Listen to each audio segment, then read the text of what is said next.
everyone, welcome to Chapter 17, the endocrine system. We're going to be considering the adrenal glands today. The notes that I have handed out to you are my original attempt at notes in an outline form. And since then, of course, I have moved on to the guided study, the guided notes. However, due to the fact that I am running out of time this semester, I'm going to be using this old set of notes. So here are some caveats.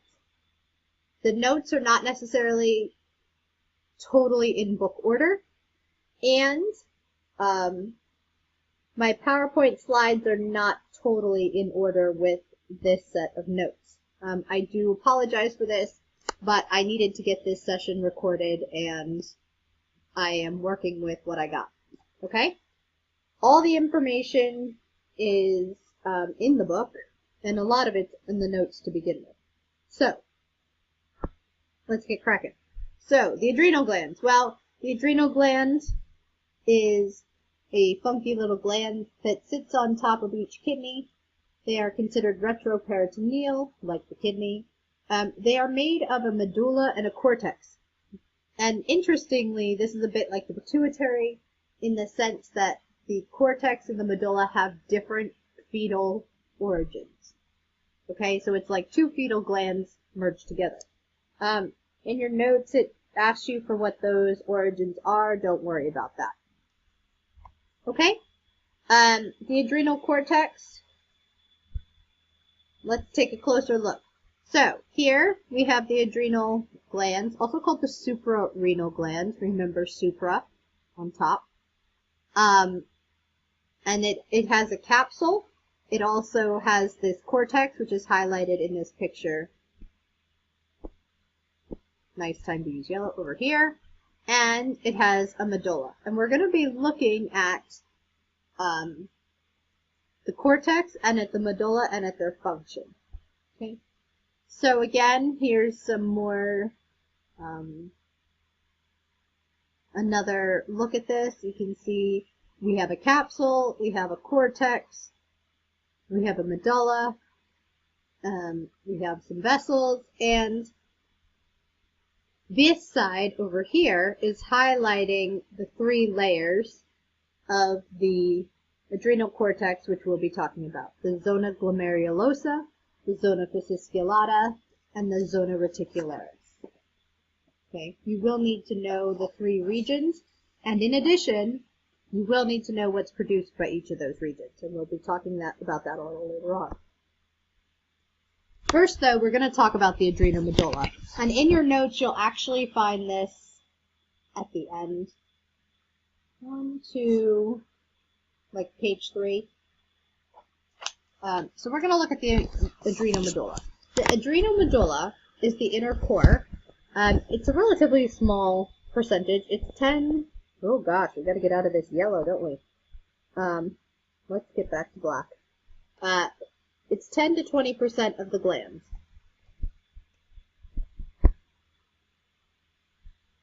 And it has what we call a dual nature.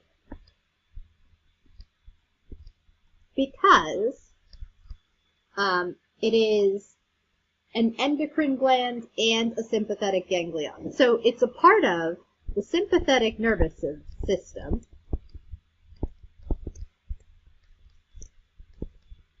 and it's an endocrine gland. Now, what does that mean? Well, we talked about how the nervous system and the endocrine system often overlap, and it's the integration of the, not the integration, it's the coordination of the two systems that will bring about some change. Okay, so this is a key example. It receives sympathetic nervous system.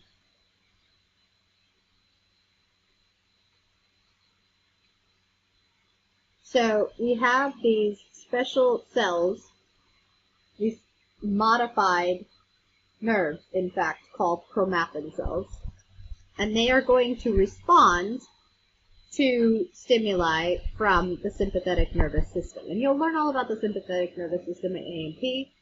too, but the sympathetic nervous system is really the one that's in charge of fight or flight, okay?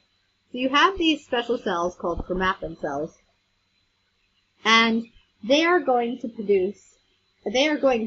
release catecholamines.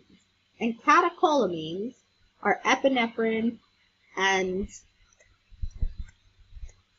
norepinephrine.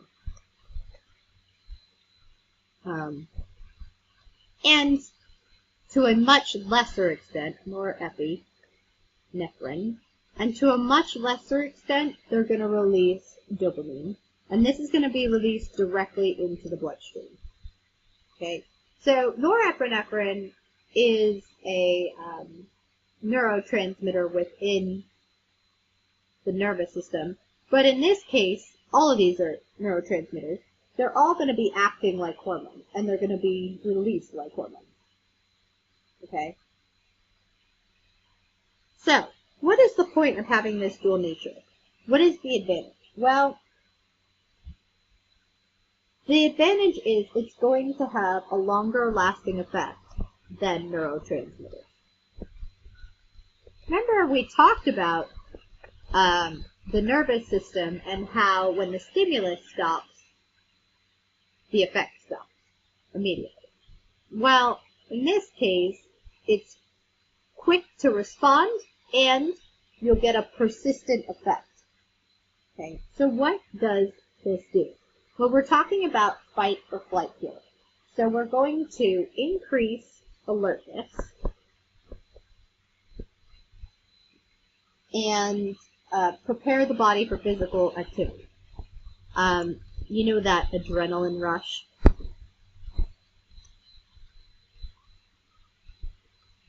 So we're going to have a number of metabolic changes.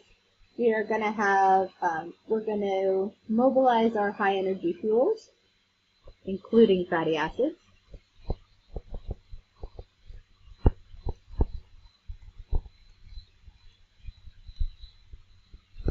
We are going to, the goal is to try to raise glucose levels, so we're going to have glycogenolysis. It's going to stimulate glycogenolysis and gluconeogenesis. Glycogenolysis in the liver and the muscle. Gluconeogenesis in the liver. And then epinephrine has what we call a glucose-sparing effect. And the point of this is that we've talked about this glucose-sparing effect. The point of this is that we want to conserve the glucose for the brain, and we want all of our other tissues to be running on fatty acids if we can.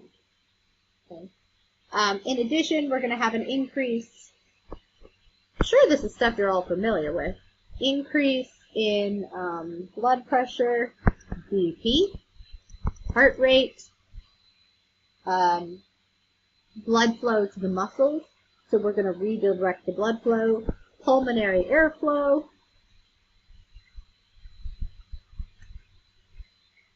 and metabolic rate. And at the same time, it's going to depress the digestive tract and the urinary tract. Why is this? Well, what we want to do is we want to redirect the blood flow and our energy into fighting or fleeing. Right? And digestion is a housekeeping, maintenance operation. Okay? So we really want to try to kick that in the butt. Nip that in the butt. Alright, so let's talk about, I'm throwing in one disorder here, a pheochromocytoma. And this is a tumor of the adrenal medulla, and what it's going to secrete is epinephrine and norepinephrine. It's a permanent adrenaline rush. Okay? So what are we going to see? Hypertension, elevated metabolic rate, nervousness, indigestion, hyperglycemia, glucosuria. Okay? So it's like being in a permanent state of that. You know when you get that adrenaline rush, and it's in a permanent state of that. Your heart's racing, your blood pressure's up. Okay? So, and this is a tumor that can be removed. It's a relatively rare tumor. But it's kind of an interesting one. Alright, so next we're going to talk about the adrenal cortex. This is on page 1, item number 2 in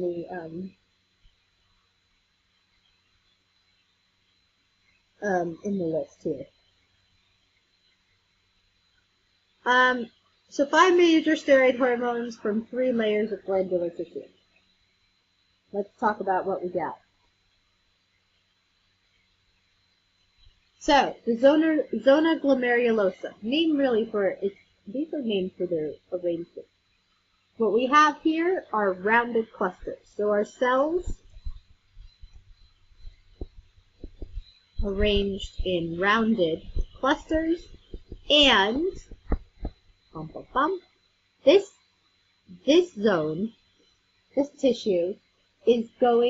glandular tissue is going to produce what we call the mineralocorticoids. Something like that. Yeah, good. Okay. The next zone, the zona fasciculata, is the thick middle layer. This zone is arranged in fascicles, separated by capillaries, and we're going to look at this arrangement in a minute. You can see it. Fascicles, there's that word again. Arranged in fascicles,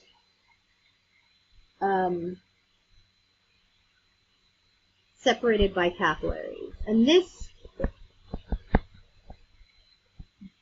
zone is going to produce your glucocorticoids.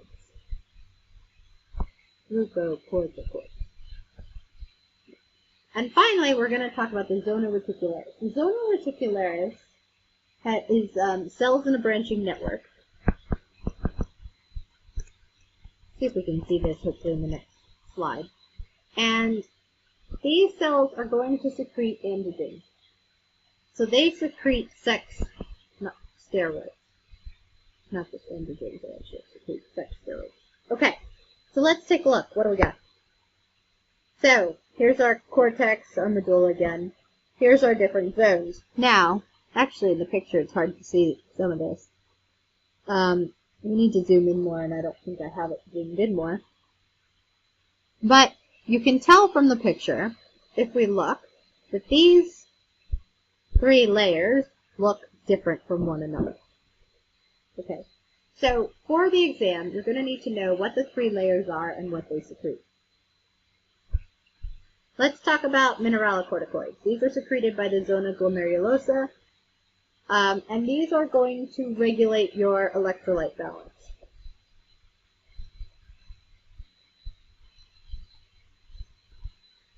Primary hormone is aldosterone, and here's what it's going to do. It stimulates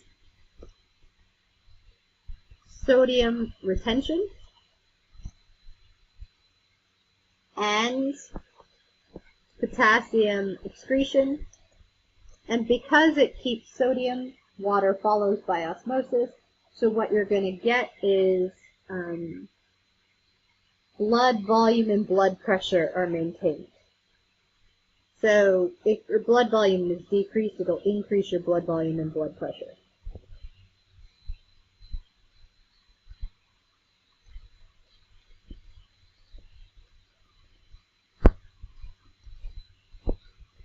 It's also a part of the renin angiotensin aldosterone system, the RAS system.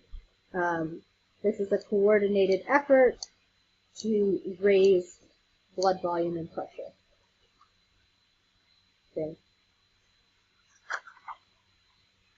Okay, so that's the first one. The next one we're going to talk about are glucocorticoids. These guys are a lot of fun. Let's see what they do. So what are they doing? Glucose, right? Corticoids tell you they're produced in the cortex of the adrenal gland. So action. We are going to regulate glucose metabolism. Regulate metabolism of glucose and other fuels. And other Boy, man. Sorry, this thing doesn't write as well as the one in class, and I struggle with the one in class. Alright, and our primary hormone is called cortisol. And what cortisol is going to do is stimulate fat and protein metabolism.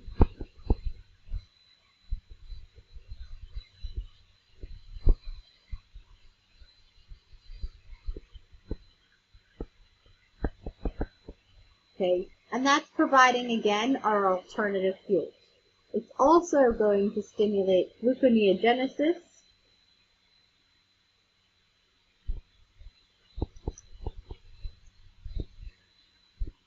and if we add these two things up, that should be genesis, what we get is release of fatty acids and glucose into the bloodstream.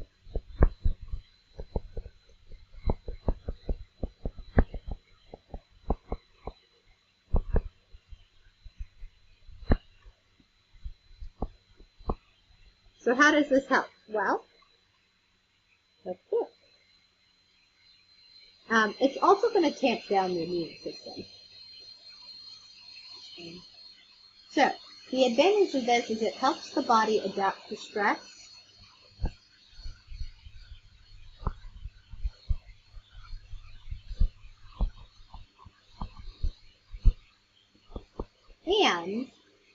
And repair tissue. Also, it has anti-inflammatory effects. So, anti-inflammatory, and actually, depending on the anti-inflammatory to immunosuppressive effects. Okay. So we have a number of interesting effects. Let's have a look-see, shall we? So this is the sort of the feedback loop for glucocorticoids, for cortisol. Higher brain centers, the thalamus.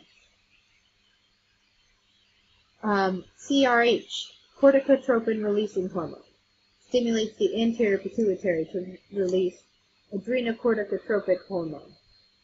That travels via the bloodstream to the adrenal cortex and stimulates the release of cortisol.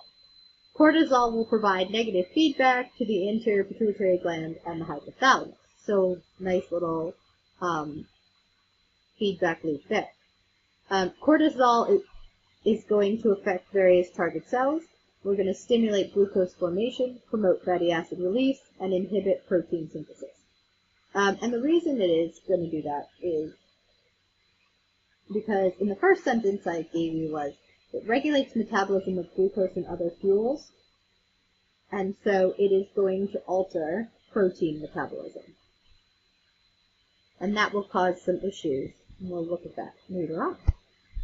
Alright, so here's our picture again. We have one more zone. Here's the zoomed in picture. So here, this is way better. You can now see it. So in the zona glomerulosa, let's go to yellow, this is where it's highlighted. And if you look in here, you see clusters of cells. Here, in the zona fasciculata, what we have, this section, highlighted here and here, we have bundles of cells, straight lines, yeah? So you can see that they look a little different. Nice. I don't know why that slide was where it was, but hey. Let's talk about steroids, sex steroids. Zona reticularis. Androgens. Yes. We're going to produce androgens. These are important for libido. Let's get it back a little color. So this is really important for libido. Okay. They play an important role in the prenatal male. So the other one that you're going to have is estradiol.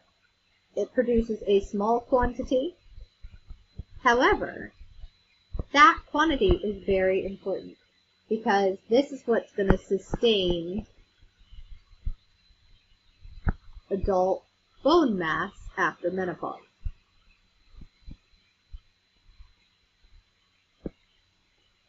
And in a lot of women, it's not enough. In men do suffer from osteoporosis, but not to the same extent because they still have reasonable levels of testosterone supporting bone mass as well.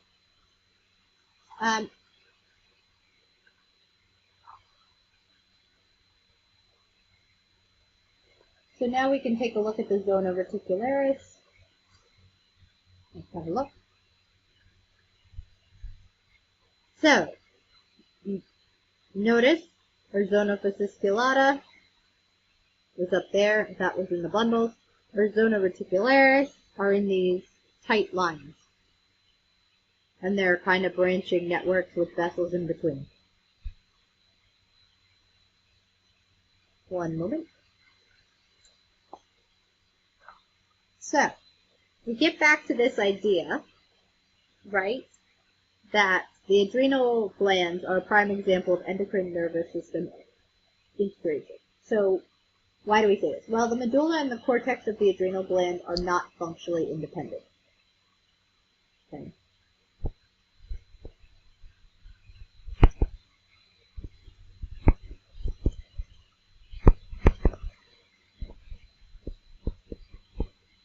What does this mean? Great sentence, but what does it mean? Well, it means that the medulla will atrophy.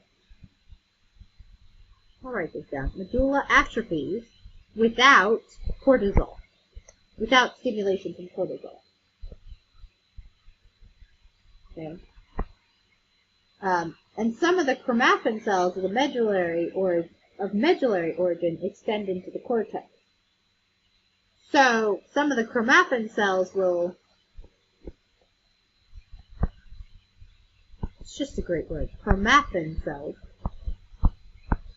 Well, that's not what I wanted. That's will, not will. I don't have an abbreviation for will. Will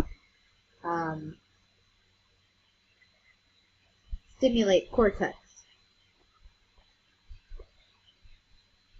to secrete corticosteroids.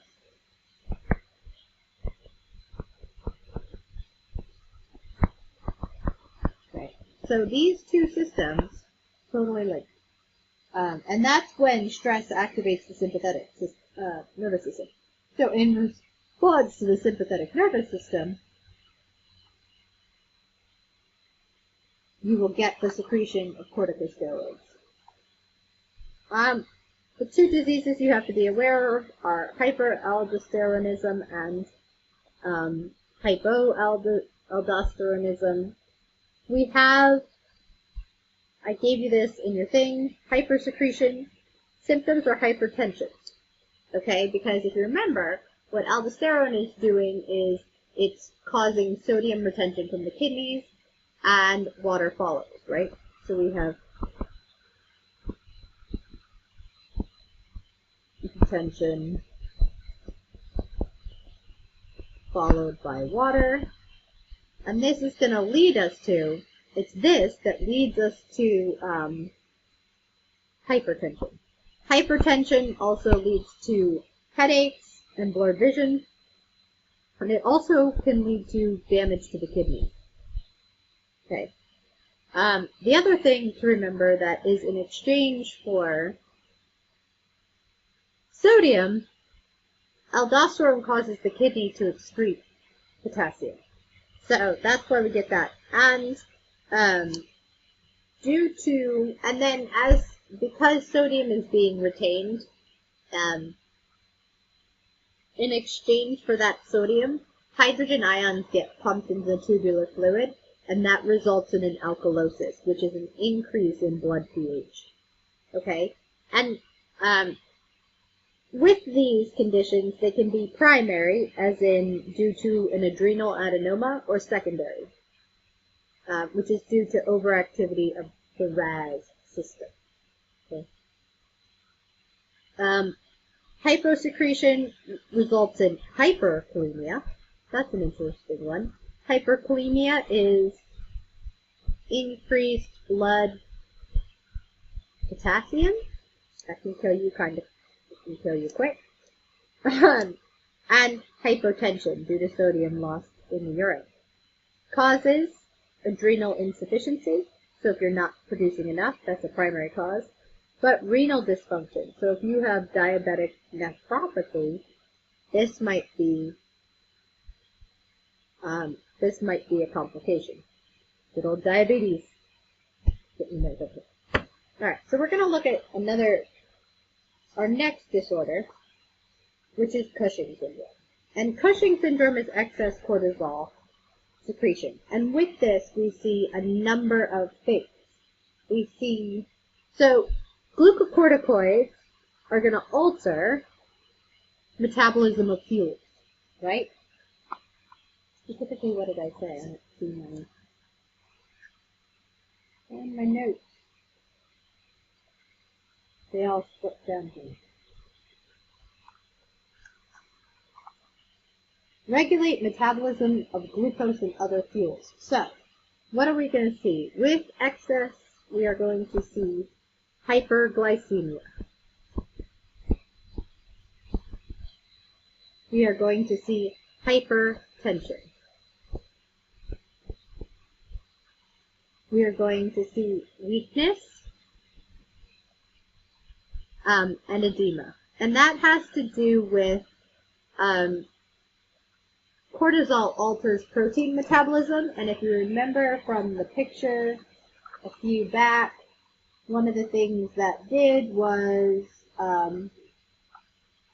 inhibit protein synthesis. Okay, so that's going to lead to weakness and edema.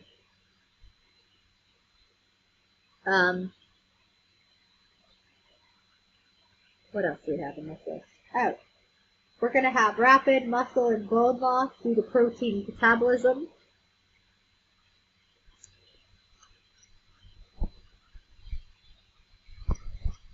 And by the way, this is going to contribute to this weakness. And we're going to have abnormal fat deposition. There are two key places that we see it. One is called moon face. So the face is going to get puffy and round. And the other one is the dorsal fat pad, the buffalo hump. So we have this abnormal fat metabolism. We have excess fatty acids traveling in the bloodstream, and then they redistribute within the body. Okay. So these are some symptoms that we're going to see. We are also going to see, we talked about that. So now, the next thing that they have to do, once they recognize, this is the condition that you have, this boy, I think these photos were taken about 9 months apart or something. These were maybe less than that. This is in your text. This is a boy with Cushing's who has hyperadrenocorticism. And this is his normal face shape, right? And this is what it looked like after a very short period. And this is the moon face that's described.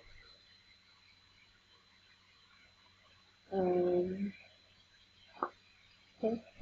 So the causes of this hypersecretion we can have a number of different causes. And we have to figure out if it's primary or secondary. So is it hyperactivity of the adrenal cortex? That's a primary one. Or are you getting hypersecretion of ACTH for whatever reason, which would be secondary? So is there something going on in your hypothalamus or pituitary? Finally, there's a fourth category here, and that's iatrogenic. We use glucocorticoids to treat inflammatory conditions. But because they are a type of steroid, we do use them with caution, and they can actually cause these changes in patients. So we have to be very, very careful. And in human medicine, glucocorticoids can be associated with euphoria, but they can also be associated with something similar to the roid rage that you talk about with anabolic steroids. They're used with caution in human medicine. In dogs, it's really easy, Cushing syndrome due to our treatment is common. We see the side effects of the glucocorticoids when we're using it as an anti-inflammatory over a long period of time. However, cats, you can load up on these things, and they don't respond in the same way as dogs or even humans do. All right, let's talk about Addison's. Hyposecretion of corticosteroids or adrenal cortical insufficiency is called Addison's. One of the most famous people with Addison's was President John F. Kennedy. Addison's is going to cause some interesting occurrences, okay? The issue with Addison's, unless you're in a crisis, is that sometimes the symptoms sort of wax and wane, and so sometimes it gets missed. But what you see are lethargy, low blood pressure, weight loss, anorexia, low blood sugar, basically the opposite of Cushing's. But you see one other thing that's kind of key to its diagnosis, and what it is an altered sodium-potassium ratio. I should actually maybe write it differently. Na plus to potassium ratio. Okay? And that's a big tip-off. Because if you look at these signs, lethargy, low blood pressure, weight loss, low blood sugar, a lot of those can be, the problem with diagnosing Addison's is they can be very non-specific. And what you're looking for with this disease is patterns over time, but you're also looking for this altered ratio of sodium and potassium. So the way that we treat Addison's is with steroid hormone replacement. And JFK received regular cortisone injections to deal with the stress. And the injections actually changed his skin pigmentation, which is why he always had this deep tan. And the reason that it did was because the same pathway that stimulates ACTH, that makes ACTH, also stimulates melanocyte-stimulating hormone. And that's why we got this look. So that's Addison's and our most famous character with Addison's. The next one is kind of an interesting one. This is actually due to adrenal corticoid issues. And this is androgenital syndrome. And it's the hypersecretion of androgens. So this is from the zona reticularis. Okay? Oftentimes, this accompanies Cushing's. And what you have is enlargement of the external sexual organs in children and early onset of puberty. And newborn girls, which this is, exhibit masculized genitalia. Now, we haven't talked about this in lab yet, but, well, maybe I mentioned it. I don't know. So, the glands of the penis is a homologous structure to the clitoris. And I gotta get my labia right. I think it's labia majora. And the labia, well, let's do this. The scrotum, the origin of the scrotum, it's actually two pieces that fold together, is the same origin as the labia in the female. Okay? So what happens is, under the influence of high androgen, the labia, the female labia, fuse together and form what looks like a scrotum, and the clitoris massively enlarges so it looks like a little mini penis. Okay? Prenatal AGS can result in the newborn looking masculized. In women, you see increased body hair, deepening of the boy's beard and growth, and this might have led us to the bearded lady. And I gave you a link in your notes to check out. Okay. So that's androgenital syndrome.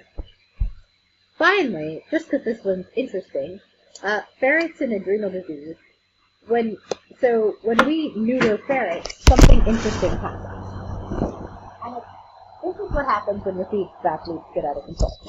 So, like most animals, ferrets, the pineal gland, which we didn't talk about, I'll talk about now. Pineal gland is what coordinates your circadian rhythms, and it's the way that it's the connection between the environment and the body, the coordination between night-day cycles and hormones. Okay, and what happens is at night. Excuse me a moment. So this sorry about that. I have no idea what my last sentence was, but the pineal gland is the connection to the environment, coordinating the light-day cycle with what's going on hormonally. And it actually, in humans, plays a really important role at the onset of puberty because it tends to shrink over adolescence, and by puberty, well, I should say over childhood, and by puberty, it's shrunk by about 75%, and that's about the time that your sex hormones start kicking in. Anyway, totally aside. So, and it regulates this, by the way. The way that it coordinates it is melatonin. Melatonin is the signal. And melatonin is associated with SAD, seasonal affective disorder. And the way that we regulate that is with phototherapy. Melatonin alone hasn't been proven to be helpful. The one thing melatonin alone can do is help, if you're doing a long haul flight, help you adjust to the new time zone. So you take the melatonin, so if you're traveling to like Australia or whatever, you take the melatonin at the time that would be your bedtime in Australia, and you do that for a couple days, and you basically get on the correct rhythm. Melatonin is produced during the night, so light inhibits the production of melatonin. But what's interesting, like with seasonal affective disorder, is you basically are getting too much melatonin. What they do is they give you light therapy or phototherapy. Okay. Anyway, that's an aside. That's one of the other glands in the endocrine talked about. So I want to talk about this ferret thing because it's kind of interesting. This is the overlap of the adrenal system and the reproductive system. So, in the intact ferret, what happens is you get the release of GnRH, and the pituitary gland releases LH and FSH. And LH and FSH are our gonadotropins. But in the case of the ferret, they stimulate both the gonads and the adrenal cortex. And then both the adrenal gland and the gonads produce sex hormones. And those sex hormones then signals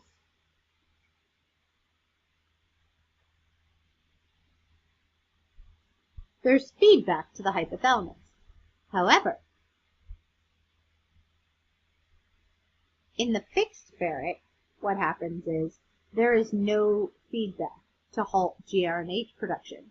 And so they have overproduction of sex hormones, which results in enlargement of genitalia, but interestingly also in hair loss. If you remember, they talk about male pattern baldness being related to high levels of testosterone. Yeah. So high levels of androgen. And these guys can cause this interesting hair loss. Okay. So that is my presentation on the adrenal glands. And I will be doing one final presentation on the stress response. Thank you for your attention, and I'll see you in class.